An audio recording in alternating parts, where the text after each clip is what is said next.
Hi, this is Kitty Boynton of Teachers in Transition, the YouTube channel and the podcast. Welcome back for another episode. This is episode 26, and today I'm going to be talking about the number one question that people tend to ask when they call me for help in their career change or job search. And that is, what am I qualified to do? And I contend that that's the wrong question to start with, but let me explain why. Very often, when you start with the question, what am I qualified to do? You immediately box yourself in. You immediately block out other possibilities that are outside of the realm of your individual experience.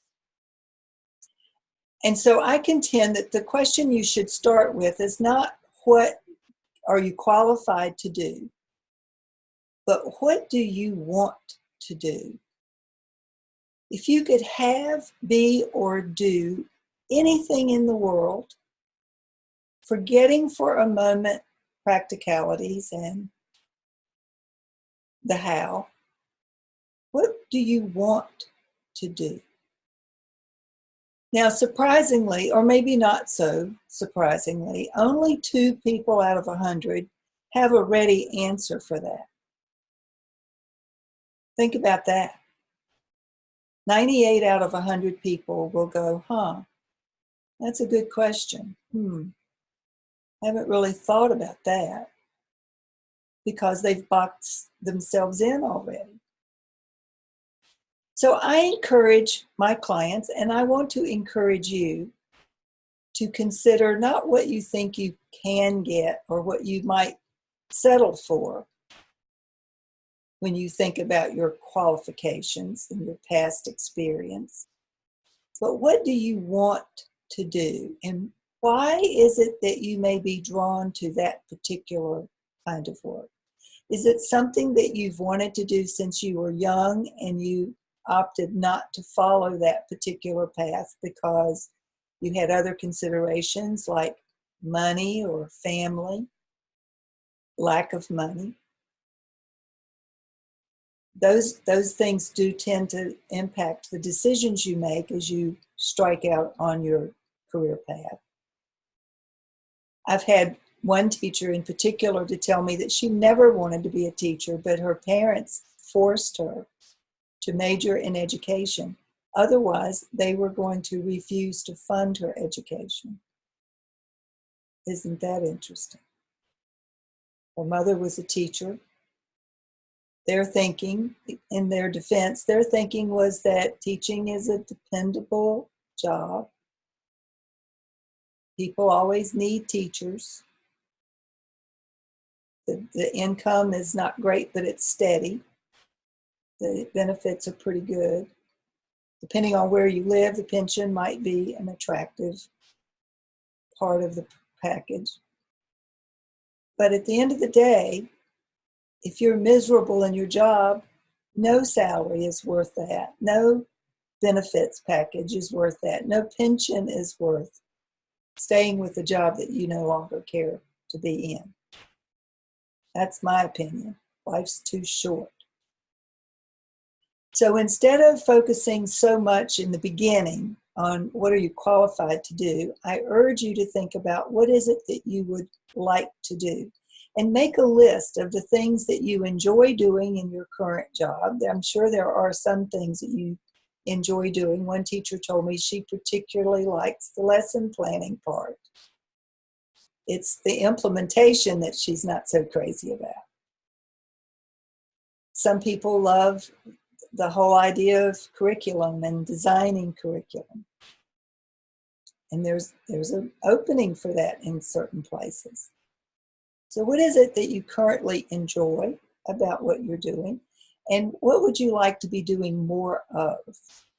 Because in my opinion, work should feel less like you're in a rowboat trying to paddle upstream against the current and you're all by yourself and so you're exhausted. It should feel more like you're going with the current, being swept along with the current so that it's effortless, easy. Not that you can find a job that's totally free of stress or totally free of strain or responsibilities. I'm not suggesting that, but I am suggesting that each one of us has a specific proclivity toward a kind of work that we enjoy and that we're good at. And that's what I urge you to try to find. You can become qualified to do that, whatever it is. I'll use my own case as an example. When I decided to leave education, I didn't have a clue what I wanted to do instead. And I wasn't asking myself questions like, what do you want to do? I was also asking myself, well, what are you qualified to do? The fact of the matter was that I was wildly overeducated and underqualified for just about anything I might have been interested in doing at that stage. Overeducated because I have not one but 2 master's degrees and a PhD in educational leadership. What the heck do you do with that when you want to leave the world of education? Underqualified because the only thing I had ever done was work in a school library with a short 3-year stint as a 6th grade language arts teacher. What do you do with that when you want to leave the world of education? I couldn't even get a job in the public library system here in my county because I didn't have public library experience. 33 years as a school librarian, not qualified to be a public library. So what do you do? In the end, I ended up hiring a coach who encouraged me to think about what I wanted to do, not so much what was I qualified to do. And in my case, the list of what I didn't want was probably longer in the beginning than the things that I did want. For example, I did not want a job that would require me to get up at 4 o'clock in the morning to be somewhere by 7. I just did not want that, not anymore. I did not want a job where I was going to have a micromanaging boss peering over my shoulder, telling me what to do. I did not want to be constrained by deadlines. I wanted to be in charge of my own schedule. I admit I'd gotten kind of spoiled. As president of the Virginia Education Association, I had a lot of freedom and flexibility. I traveled quite a bit. I was on the road a lot around the state and the country. I had freedom to do a lot of different things. None of them prepared me for another job after I left the VEA, unfortunately. So when I started to think about becoming a coach, because becoming a coach kind of fit the profile of being in charge of my own schedule and working from home and not having specific deadlines and certainly not having a boss micromanaging me, that idea cropped up more than once. And I resisted it because I didn't know any coaches other than my career coach. I had never met a life coach, and honestly, I didn't think much of the concept of a life coach. I wasn't understanding of why people would need a life coach. Not realizing that I've been using life coaches for years. I'm a follower of people like Tony Robbins. He's a life coach. I hadn't made that connection. So I finally broke down and shared with my career coach that what I had come down to was I wanted to stay in connection with teachers somehow. I wanted to use my educational credentials in a way that gave me credibility as a professional, and I had those in spades, but I needed to parlay them into a new endeavor.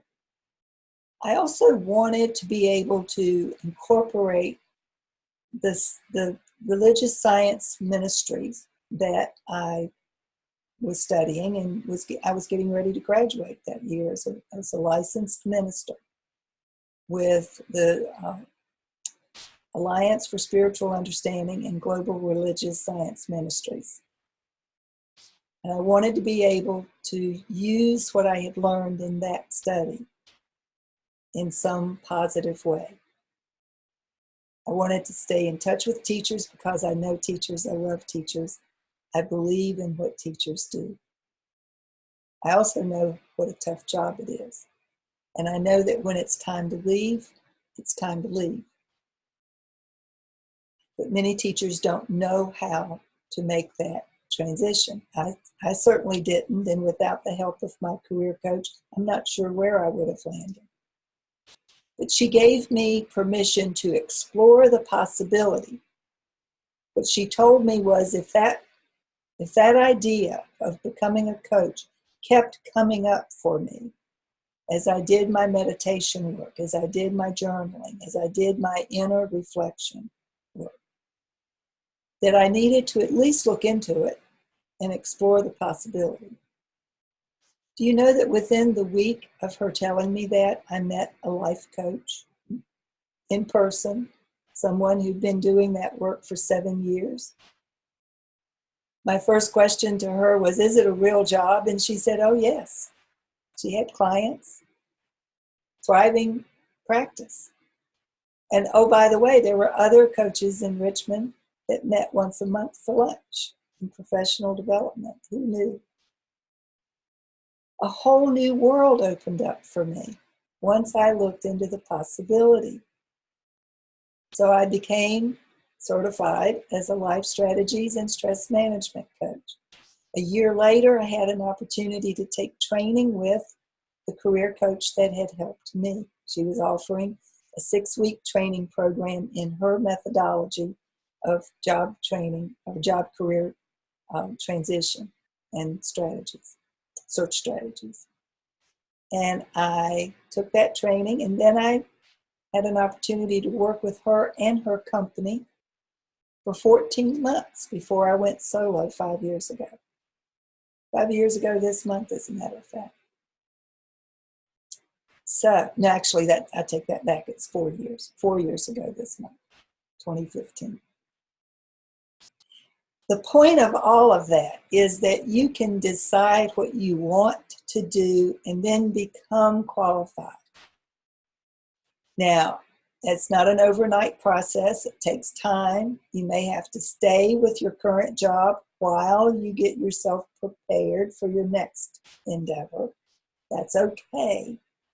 You can do that. People do it all the time.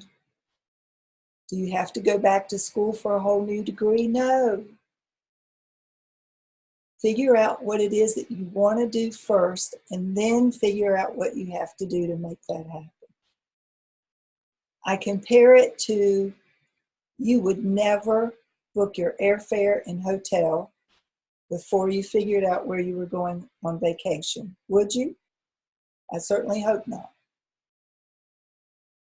But people who think about what they're qualified to do and start writing their resume based on their current experience and credentials are being just as foolish and wasting their time, in my opinion, as someone who would book their airfare and hotel before they figure out where they're going on vacation. Before you write your resume, before you start applying for jobs, even as you are creating your stellar LinkedIn profile, you need to think about what it is that you're planning to do in the future, not only focused on what you've done in the past. A resume that's totally focused on what you've been doing will not get you out of your current field. So you need to translate your skills in a way that translates into what you want to do next. And that is definitely possible. You just have to know how to do it. And that's where I come in. I help with that. Figure out what it is that you want. Stop worrying so much about what you think you're qualified to do. That's the wrong question. And that's it for today. Have a great week. Next week, I'll be back with a stress management strategy. In the meantime, if you have questions or comments, please send them to me at kittyboytnight@gmail.com. Leave a review if you would, either on the YouTube or the podcast channels or both, and offer comments. That'll help me to get other people to be able to listen to Teachers in Transition, and I would really appreciate that. Share with your friends, especially if you have teacher friends who are thinking about leaving the teaching field and are not sure where or how to start. This podcast may be helpful to them.